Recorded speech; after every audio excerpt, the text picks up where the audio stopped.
Okay, so in this video I'm going to be walking through the simple web interface that I'll be using to control the radio. In this video, the simple control will be controlling the frequency output by the SI5351. So let's just now go through some of the components that we'll be using to do that. Okay, so let's walk through some of the high-level components here. So first, starting at the very highest level, we have the browser that we're using to control the ESP32. On the ESP32, what we have in here is a web server with both a file server and a URI command interface. So the file server uses SPIFFS, which is an SPI-based flat file system, which is used to store the static content, the images, the JavaScript, and so on and so forth. The command interface interacts with this SI5351 code, which uses I2C to control the separate SI5351 board, and then we're sending the output over to the oscilloscope. So finally, to round it off, we have the Wi-Fi, which is provided by the ESP-IDF, and that's used for station setup, IP assignment, hostname assignment, and so on and so forth.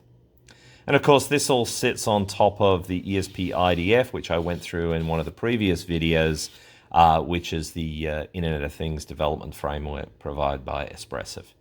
So that's the high-level components in a nutshell. I'll be digging into each one of those, but first I think it'd be good to do a quick demo to show how this thing's actually working.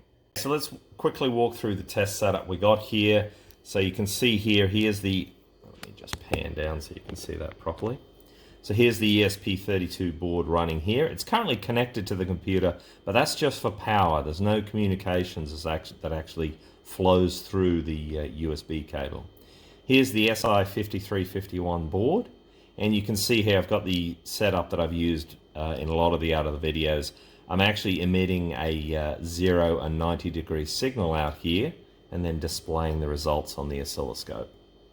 So just panning up to the computer, I'll be controlling the frequency from the computer, and I'll be using the phone as well. So let's do some simple frequency changing. Okay, so it's a little bit tough to get it all in at once here, but let me try and explain it to you. So up here I've got the browser, the URI in the browser here is ESP32-radio.attlocal.net. Now this is the host name that the ESP32 is running on. And basically I've set up the web server component to look for a command that sets the frequency. So I've got command question mark frequency equals 7.5. So that's the frequency in megahertz. So if I change that, let me just go in there and change that to, let's say I want a frequency of 8 megahertz. And you can see that I've issued that command. I've got a response from the ESP32. Now this is all over Wi-Fi.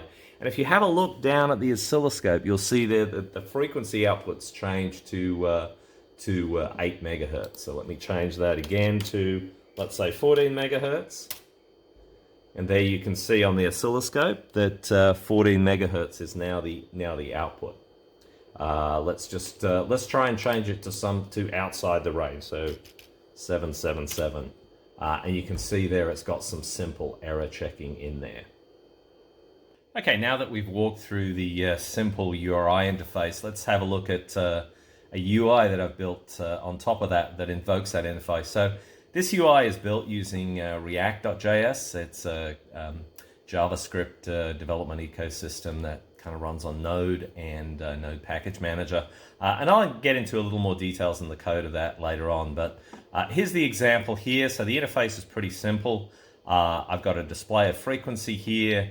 I can change the frequency by entering a new frequency in here and hitting enter. And you can see here, now I'm running at 8.5 megahertz.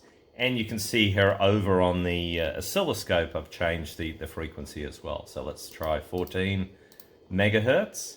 And there we go, the output frequency has changed to 14 megahertz. Now, under the covers, it's just simply issuing that same command that we saw in the last part of the video. but this kind of puts a little bit of a user interface on that. And I plan to sort of enhance this over time, and obviously these up and down arrows, I'm going to have you know, the ability to nudge the receive frequency one way or the other. And there's a whole pile of other stuff that I could do here. But basically, as I said, this is written in React.js, and I'll include some links below to how you get started with React.js if you're interested. Now, the thing to remember is that all this JavaScript content is stored in that SPIFFS file system on the ESP32, and so you can see that. Let me just bring up the terminal so you can actually see that for yourself. Bear with me, I got to bring up the terminal. Hit OK. It'll actually restart the ESP32 at this point.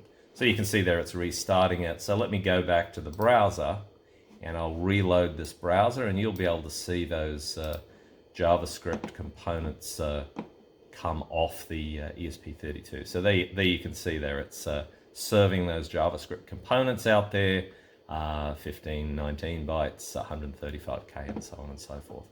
So that's basically showing that all that JavaScript, all that content comes from and is stored on the ESP32. So just before we move on to the detailed explanation, I thought I'd just do one more demo just to prove that this is actually going over the Wi-Fi rather than through the computer. So you can see here I've got it's my wife's phone that I borrowed for a bit, but I've got it on ESP32 radio.attlocal.net, which is on the local networks, not on the internet. So let's just put in, say, 7.9, and you can see there that the oscilloscope took a little while there because the Wi-Fi out in the garage isn't that great. But you can see here that the oscilloscope's now changed to 7.9 megahertz. Let's put 14 in, 14 megahertz. And there we go. That's changing that. You can also see here. This is the joys of the browsers. This is actually running Chrome, not Brave, on the phone here. So you can see I've got a little bit of a rendering glitch there, which I'll have to fix. But anyway, so that's demoing the content coming through on the phone, and obviously there's nothing connecting the ESP32 to this phone. So that's all going over the Wi-Fi, hitting the web server interface, and then finally through to the SI5351. So let's move on now to detailed explanation. Okay, so let's start with the code that controls the SI5351. And I'm not going to go into this in a whole pile of detail. I will include a link to a couple of videos I've done on this subject before. But basically this code that I'm using, the SI5351.cpp, is pretty much straight out of the Adafruit SI5351 code for Arduino. It pretty much compiles as is, with a few minor changes that I'll go through quickly. So the SI5351, you talk to it with I2C. So I've walked you through the I2C setup for the ESP32. It is pretty straightforward. This has the pin for the SDA and the SCL. You do a driver install on the port that you've chosen, so that the ESP32 has two ports, 0 and 1. So you pick which port that you want to run on. You do the driver install, and then I pass that port that I've selected through to the SI5351 code. And you can see I'm doing that. Right here, synth init. So there's the master number, the crystal load capacitance, and then this is the actual clock frequency. Now the code itself, let me just quickly go to the SI5351 code. Now this is pretty much identical to the code that, as I said, comes from the Arduino, with the exception of the read and write commands to I2C. Obviously they're going to be different. So you can see here, read and write both use the ESP32 mechanism to do that over I2C. Everything else is the same. So let's move on next to the web server and setting up the Wi-Fi. So let's start with the Wi-Fi first. Obviously you have to set up the Wi-Fi before you go to the web server. And all the Wi-Fi code is in Wi-Fi.c. Now this is my code, not part of ESP-IDF, but the code that's in here pretty much comes from the example, and I'll provide a link to that example. There's an example setting up a Wi-Fi station in the ESP-IDF examples, and this is pretty much straight it. Now the one thing here, other than the code that I've got here, if you wish to set the host name, so here's the code to set the host name, and this is actually the legacy interface, this TCP/IP adapter set host name. But if you wish to do that, you have to set it after you have called this netif create default Wi-Fi STA, but before you've actually initted the Wi-Fi and connected. If you do it after, it just doesn't work, or it works unreliably. I've found this is the most reliable way of doing it. I did search around on the internet. There's a few posts on maybe there's a bug in the IDF or whatever, but this is the place to set the host name. As I mentioned, the rest of this code comes from the Wi-Fi example station code, so I won't walk through this in any great detail. Suffice it to say, there's kind of two major components here. There is this event handler, which is called by the IDF when various events happen in the kind of the Wi-Fi initialization process, and that is kicked off by these calls here. So basically, ESP event handler instance register. So this registers my event handler with the Wi-Fi infrastructure. So when you actually call, let me see, Wi-Fi set mode, set config, and Wi-Fi start, you'll actually get callbacks into this when various events happen. So an example event here is the station has started, and at that point you connect to the Wi-Fi. Another important event is when you actually get an IP address out of the infrastructure, and that's this event right here. But anyway, that's the Wi-Fi code. Let me move on next to the web server code. Okay, so let's move on to the web server code, and this is one of the things that I really love about the IDF is the sort of breadth of functionality here. So this is pretty much a fully functioning web server in the IDF. And if you have a look at the kind of the API, it has a similar feel to the Java Servlet API, or at least that's what I think. So anyway, to start a web server up, obviously you need the Wi-Fi running before you do that. And then what you do is you kind of register handlers for various URIs. So this is kind of the similarity that I've seen with the Java servlet engine. So here's my command handler that I'm registering, and then here's the file download handler. So there's two. It'll basically iterate through these URI paths in order, interrogating the incoming URI and figuring out which handler do I need to call based on the incoming URI. So this is basically saying, if you see a slash command, call the command handler, which does the frequency parsing and setting. If you don't see a slash command, then call the download get handler. So it's basically assuming if you're not calling slash command, then you're trying to load some static content off the web server. Just moving up to the command handler. This highlight is kind of awful here, but anyway, so let's move up to the command handler. So there's the command handler there, and again, it's kind of similar to that Java servlet engine. Basically, you can interrogate. This is looking at the header values, so you can look at the header values if you want to pull out some of the header values, and then similarly this gets the query string. So the query string is $frequency equals in this case. And then I have changed this code a little bit to just register a callback in my own code. So when I see this command come through, it calls back into main.cpp and it goes into this function here, command callback. So this is called whenever that command frequency is entered into the browser. And then I do some simple stuff here where I pull out the frequency, I change it to an integer value. So I change from 7.5 to 7.5 million. And then I call this change frequency, which is invoking the SI5351 to make the frequency change. Moving back to the web server, the other important handler is the file download handler. And it kind of there's a pile of code here, but in a nutshell, what it's basically using, and I'll go into this next, is the internal SPIFFS file system.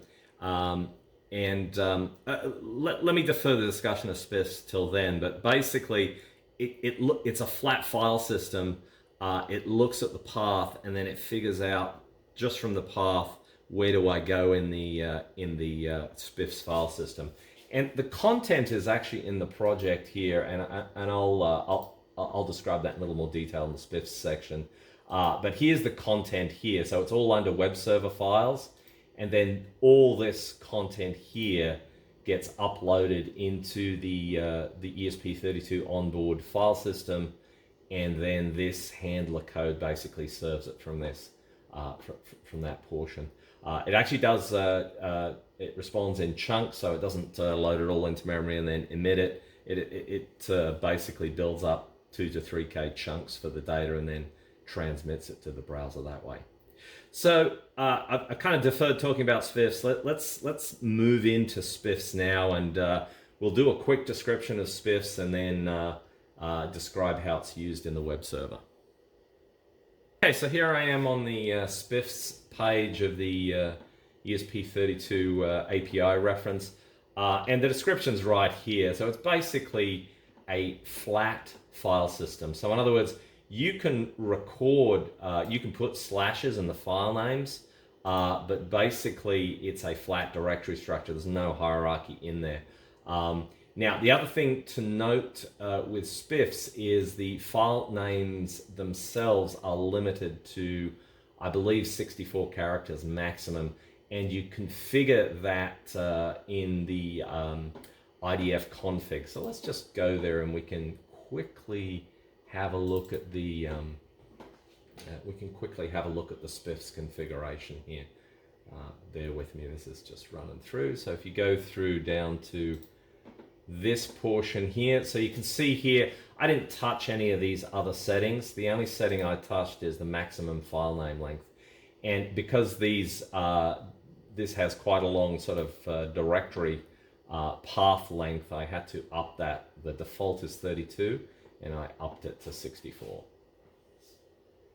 There's a couple of other things you have to do with SPIFFS, and the first one is with any ESP32 project, you can create this partitions.csv, which directs the build process to have a specific configuration for how the data is partitioned when it flashes it to the ESP32. So if you want to use SPIFFS, you have to create a storage section on here. The name doesn't matter so much, but it has to be called, it has to be of type data and subtype SPIFFS. And then this is the size of the SPIFFS partition itself. So 0xF0, I don't know what that is. I think it's about 900K-ish, something like that. So I've basically created a 900K partition on the ESP that's reserved exclusively for SPIFFS, and that's where I put all the static content, the JavaScript, the images, and so on and so forth. A couple other things you have to do if you want to enable SPIFFS. You have to, in cmakelists.txt in your main directory, I have to find that now, bear with me. So if you go here, you've got to basically have this directive in there, which what it does is it instructs the build process to create the SPIFFS image, and then you give it the directory, the root directory of where you want it to start. So in this case, /web server is right here. So it starts down here, and then it loads all of this static content into SPIFFS. And then finally, the final thing you have to do is you have to tell you have to instruct sdconfig to use your local partition table. So that's right here. Basically, the partition table is a couple of different choices here, but you want custom partition, and then the custom partition file is partitions.csv, which is this file right here. Okay, so let me just quickly go through the JavaScript code now, and I'm only going to give a high-level flavor here because I don't feel remotely equipped to talk JavaScript. I've kind of worked with it all my web life, but not really in that much great detail. But I'll include a link to the GitHub repo that has the React.js source code. And just briefly, React.js is a JavaScript development sort of ecosystem. It's built around Node.js and the Node package manager. And basically, it provides a mechanism to very easily, relatively easily create very interactive web-based applications. So just to give you a flavor, and like I said, I'll include a link to a tutorial on this, and if you want to dive in, please, by all means, that tutorial's pretty good. So just diving into the JavaScript code, and this isn't actually JavaScript. It's called JSX. It's sort of JavaScript with the React extensions, ECMAScript extensions, and so on and so forth. So, but anyway, just at a high level, React.js is built all around this render command here, which basically sets up the structure of the app itself. So you can see here, I've got 3 divs here.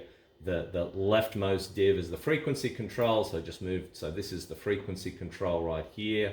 Then in the middle, I've got that pair of up-down buttons right here. And then on the far right-hand side, I've got the frequency keypad. So that basically sets up the structure. And then each of those items is a class in itself. So you can see here, starting at the top, here's the frequency control here. And all it does is it displays the current frequency and that little box with the megahertz text in it. So anyway, this is React.js. As you let me just go back to the kind of the README here. So here's the sort of build, run, deploy, build, deploy, run cycle here. But basically, as I mentioned, it's all based around Node Package Manager. So you edit this in your development environment of choice, and as soon as you change one of the files, it automatically compiles the JavaScript and then it loads it. And then when you want to deploy it, you run this npm run build. And what that does is it basically compresses all the JavaScript down, removes all the white space, and puts it in sort of a deployable format so that you can install it on as static content on a web server. And the output of npm run build is basically what we have. Bear with me. Let me get back to the Eclipse. So the output of npm run build is pretty much exactly this. What's under these web server files directory here. So anyway, hope you enjoyed this. That's kind of all I had planned to go through today. What I'm going to move on to as a next step is, now that I've got the frequency synthesizer running, I can hook up my Tailor detector to it, and we can actually start listening to some real signals coming through. So that's coming up next in the next video. I hope you enjoyed this, and please, if you have any questions on any of the code, any of the setup, just drop me a comment.